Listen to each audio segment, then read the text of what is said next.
Hello student, कैसे हैं आप। नेक्सस एजुकेशन पॉइंट में आपका स्वागत है। हम हाजिर एक नई वीडियो के साथ। आज हम बात करेंगे MGPE 11 मानव सुरक्षा इग्नू यूनिवर्सिटी।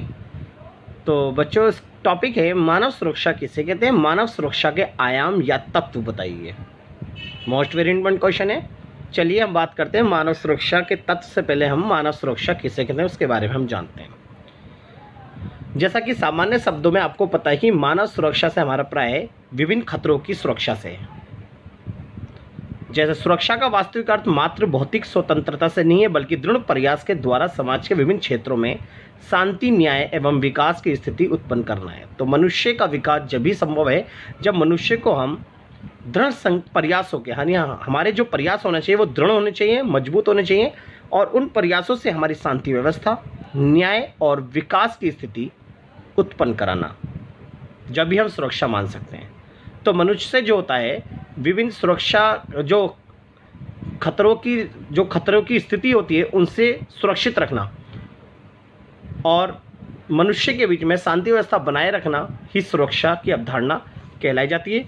मानव सुरक्षा का विषय अंतर्राष्ट्रीय राजनीति के स्तर पर सभी कालों में महत्वपूर्ण रहा है, क्योंकि अगर हम बात करें कि प्राचीन काल से विभिन्न कालों में मानव सुरक्षा महत्वपूर्ण रही है, और विशेषकर शीत युद्ध के पश्चात की स्थिति को अगर हम देखें कि यहाँ पर जो सुरक्षा है बहुत ही केंद्रीय मुद्दा रहा है। वैसे संयुक्त राष्ट्र संघ के चार्टर की घोषणा पत्र में भी ये कहा गया है कि संयुक्त राष्ट्र संघ के लोग मानव को गहन दुख और पीड़ा से बचाने के लिए एवं विश्व शांति व सुरक्षा को बनाए रखने के लिए शपथ लेते हैं कि इन उद्देश्यों की पूर्ति के लिए अपने प्रयासों का सामूहिकरण करेंगे। उस समय से लेकर आज तक संयुक्त राष्ट्र संघ विभिन्न मंचों के माध्यम से मानव सुरक्षा के लिए प्रयास कर रहा है।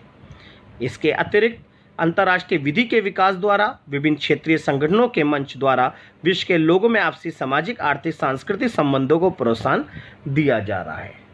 तो मानव सुरक्षा ने समाज के सभी वर्गों, गरीबों तथा अन्य सभी देशी विदेशी नागरिकों को एक समान रूप से मानव सुरक्षा प्रदान करना प्रत्येक लोकतांत्रिक राष्ट्र का उत्तरदायित्व है। आज लोकतांत्रिक सरकारों की अगर हम बात करें कि सभी का सबसे बड़ा मोटिव है, चाहे वो हमारे देश के नागरिक हो, चाहे वो बाहर के देश के नागरिक निवास कर रहे हो, उन सबकी सुरक्षा प्रदान करना लोकतांत्रिक देश का उत्तरदायित्व रहा है। इस दिशा में और राजनीतिक हिंसा एक बहुत बड़ी बाधा है, क्योंकि आपको पता ही है कि राजनीतिक हिंसा की वजह से मानव जो सुरक्षा है वो खतरे में पड़ रही है।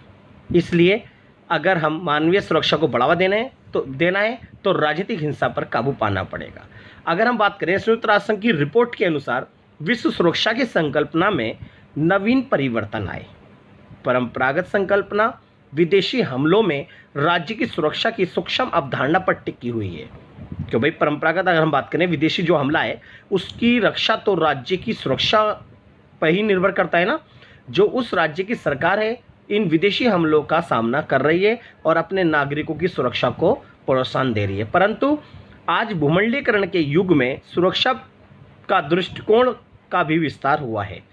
बाह्य सुरक्षा के अतिरिक्त आंतरिक सुरक्षा, हिंसात्मक संघर्षों से व्यक्तियों एवं समुदायों की सुरक्षा भी चुनौतीपूर्ण कार्य हो गया है।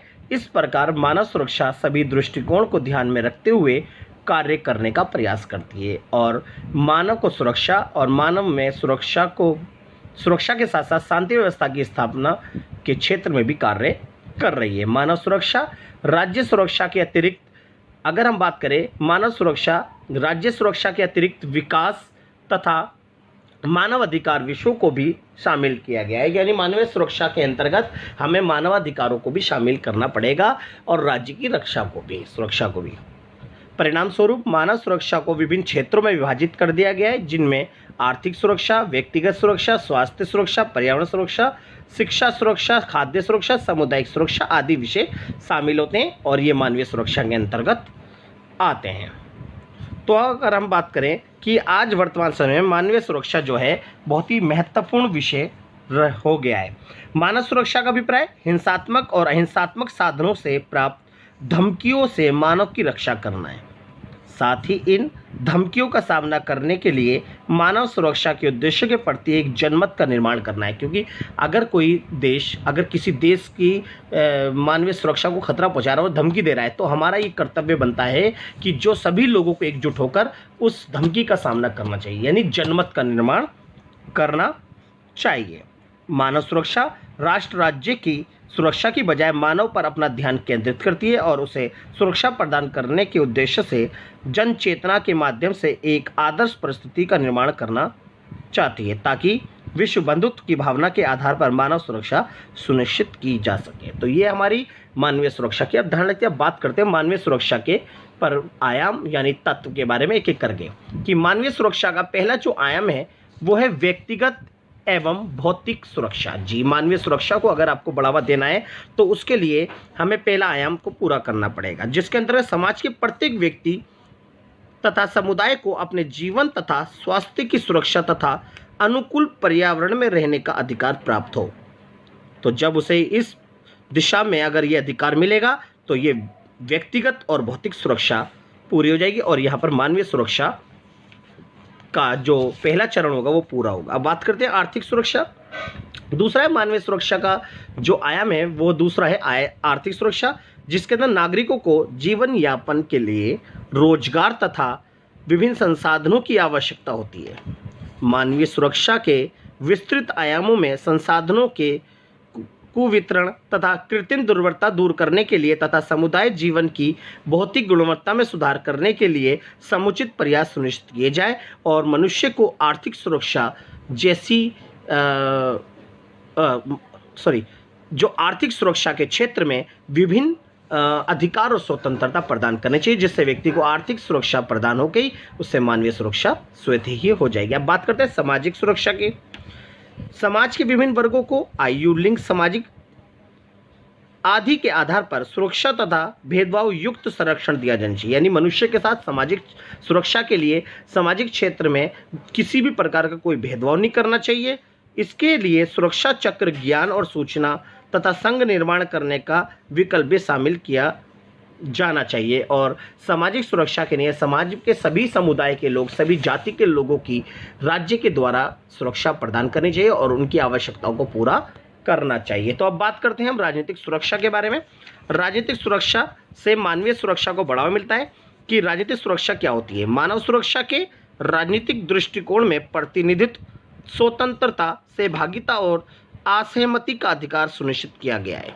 इसमें विकल्प तथा परिवर्तन की पर्याप्त संभावना भी शामिल है। इसमें कानूनी तथा न्यायिक सुरक्षा, न्याय तथा कदाचार से संरक्षण भी शामिल है और यहाँ पर मनुष्य को राजनीतिक सुरक्षा प्रदान करनी चाहिए और राजनीतिक हिंसा के खिलाफ आवाज़ बुलंद करनी चाहिए और राजनीतिक हिंसा को बढ़ने से रोकना चाहिए। अब नेक्स्ट है सांस्कृतिक और निर्जातीय सुरक्षा। ये हमारा मानवीय सुरक्षा का अंतिम आयाम है। तो इसके अंतर्गत समाज के सभी अल्पसंख्यक समुदाय अपनी सांस्कृतिक अभिव्यक्ति में सुरक्षित अनुभव करें और सभी को अपनी सांस्कृतिक की सुरक्षा के लिए विभिन्न जो माहौल है उसे उपलब्ध कराना चाहिए और जो निर्जातीय समूह हैं उनको भी अपने अधिकारों की रक्षा करने के लिए राज्य सरकार को प्रतिबद्ध होना चाहिए और राज्य को समाज के सभी लोगों की संस्कृति और निर्जातीय वर्गों की संस्कृति व परंपरा को सुरक्षित रखने के क्षेत्र में कार्य करने चाहिए। तो ये हमने पढ़ा मानवीय सुरक्षा के आयाम। तो ये मोस्ट इम्पोर्टेंट क्वेश्चन है बच्चों, आप इसे बहुत अच्छे से कर लीजिएगा। इस प्रकार की नेक्स्ट वीडियो पाने के लिए हमारे चैनल को सब्सक्राइब करें, लाइक करें, कमेंट शेयर करना ना भूलें।